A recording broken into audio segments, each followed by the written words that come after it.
Assalamualaikum warahmatullahi wabarakatuh. Perkenalkan, nama saya Sofia Dewi Anggraini. Saya dari Fakultas Ekonomi Universitas Islam Majapahit.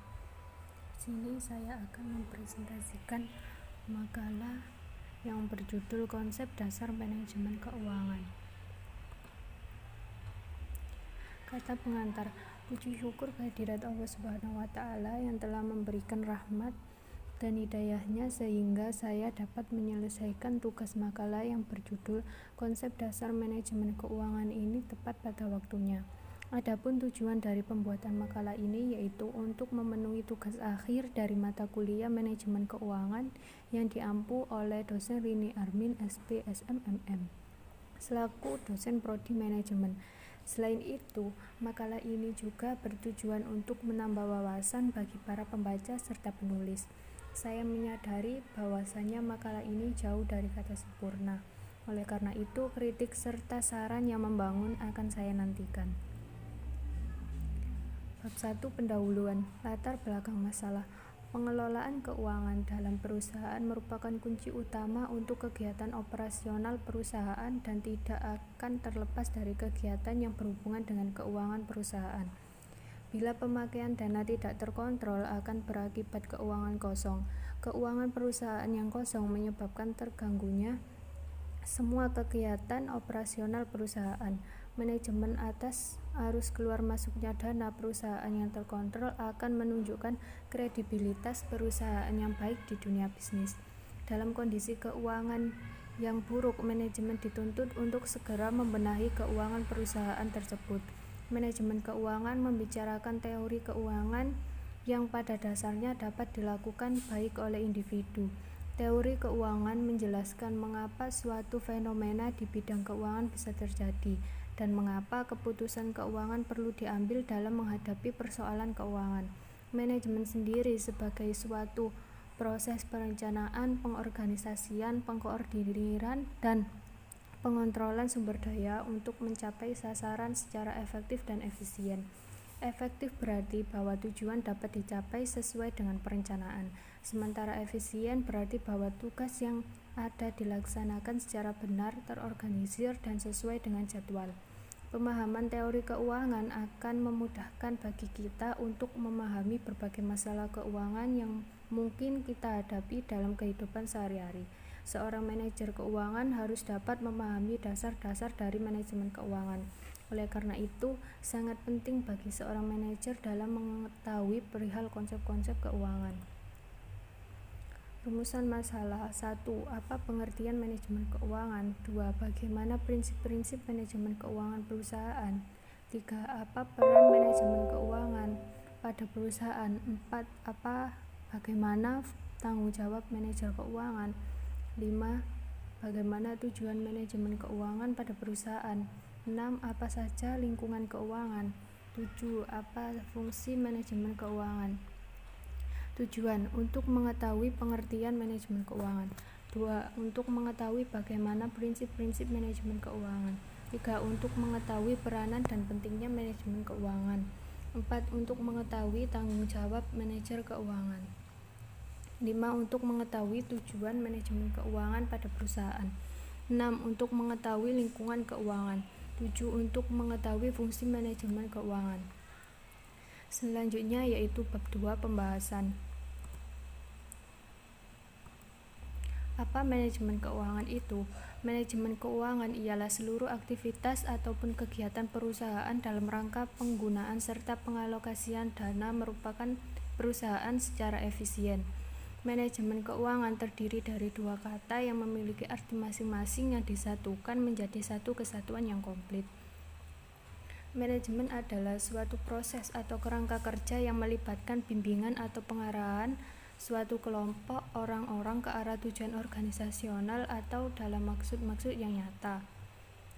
Pengertian manajemen menurut para ahli. Bambang Rianto, keseluruhan aktivitas perusahaan yang berhubungan dengan usaha mendapatkan dana yang paling menguntungkan, beserta usaha untuk menggunakan dana tersebut seefisien mungkin. Suad Husnan, manajemen yaitu terhadap fungsi keuangan. James Van Horn, segala aktivitas yang berhubungan dengan perolehan, pendanaan, serta pengelolaan aktiva dengan tujuan menyeluruh. Krestenberg. Bagaimana bisnis yang dijalankan memperoleh dan mendapatkan dana serta bagaimana mereka menggunakan bisnis tersebut. Konsep manajemen keuangan. Manajemen keuangan ialah manajemen terhadap fungsi-fungsi keuangan.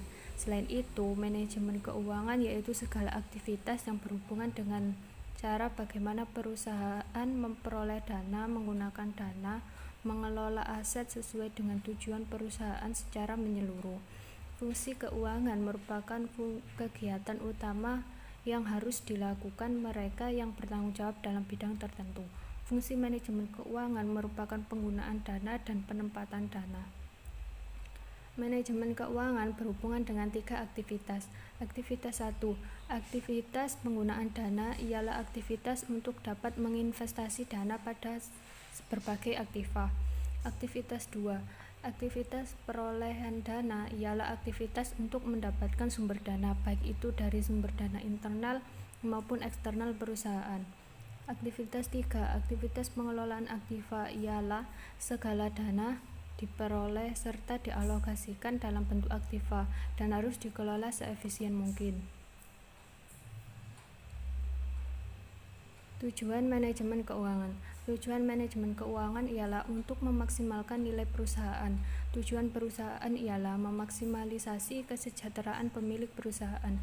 Kesejahteraan pemegang saham ditunjukkan melalui harga pasar suatu perusahaan, yang dimaksud refleksi dari keputusan investasi, pendanaan, serta aktiva manajemen.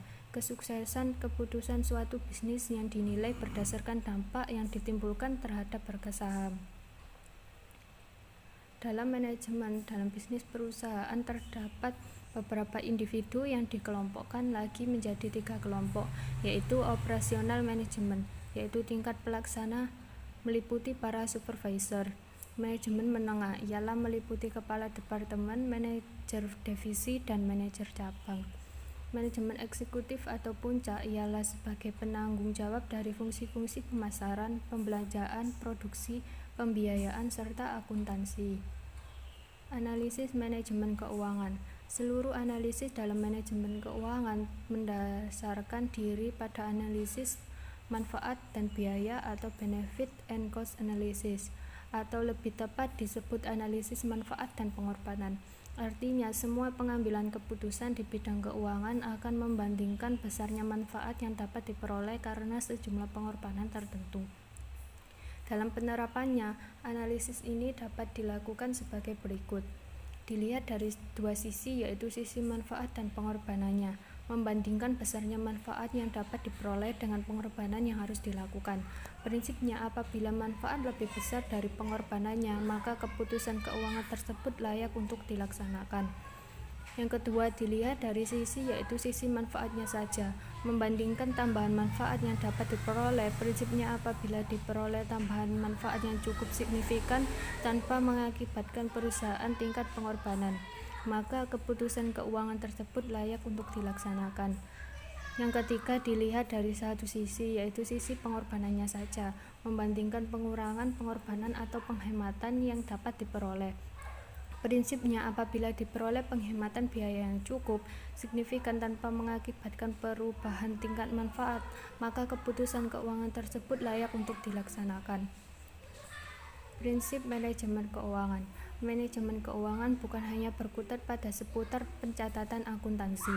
Dia merupakan bagian penting dari manajemen program dan tidak boleh dipandang sebagai suatu aktivitas tersendiri yang menjadi bagian dari pekerjaan orang keuangan.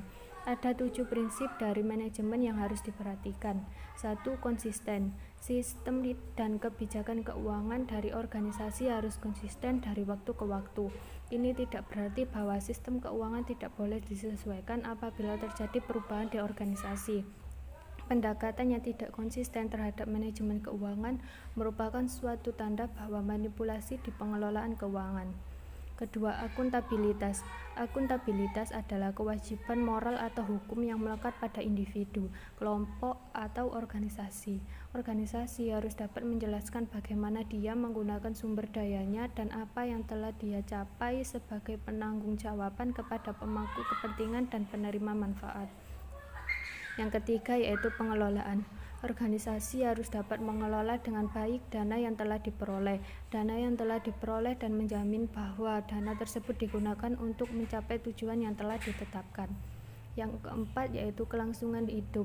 Agar keuangan terjaga, pengeluaran organisasi di tingkat strategik maupun organisasional harus sejalan atau disesuaikan dengan dana yang diterima. Kelangsungan hidup merupakan suatu ukuran tingkat keamanan dan keberlanjutan keuangan organisasi. Yang kelima yaitu transparansi. Organisasi harus terbuka berkenaan dengan pekerjaannya, menyediakan informasi berkaitan dengan rencana dan aktivitasnya kepada para pemangku kepentingan, termasuk di dalamnya menyiapkan laporan keuangan yang akurat, lengkap, dan tepat waktu serta dapat dengan mudah dapat diakses oleh pemangku kepentingan dan penerima manfaat. Apabila organisasi tidak transparan, hal ini mengindikasikan ada sesuatu hal yang disembunyikan. Yang keenam yaitu integritas. Dalam melaksanakan kegiatan operasionalnya, individu yang terlibat harus mempunyai integritas yang baik. Selain itu, laporan dan catatan keuangan harus tetap dijaga integritasnya melalui kelengkapan dan keakuratan pencatatan keuangan. Yang terakhir yaitu standar akuntansi. Sistem akuntansi dan keuangan yang digunakan organisasi harus sesuai dengan prinsip dan standar akuntansi yang berlaku umum. Bab 3 yaitu penutup. Kesimpulan, manajemen sangat diperlukan terutama dalam sebuah organisasi atau perusahaan. Dengan adanya manajemen yang baik, maka kegiatan perencanaan, pelaksanaan, serta sampai pada penghasilan suatu tujuan akan baik pula. Manajemen keuangan merupakan suatu kegiatan yang mengelola serta mengendalikan modal atau dana seefektif dan seproduktif mungkin untuk menghasilkan suatu keuntungan. Dalam praktiknya, manajemen keuangan merupakan tindakan yang diambil dalam rangka menjaga keuangan tersebut. Sekian makalah presentasi saya. Saya mohon maaf apabila ada salah kata penulisan maupun ucapan. Assalamualaikum warahmatullahi wabarakatuh.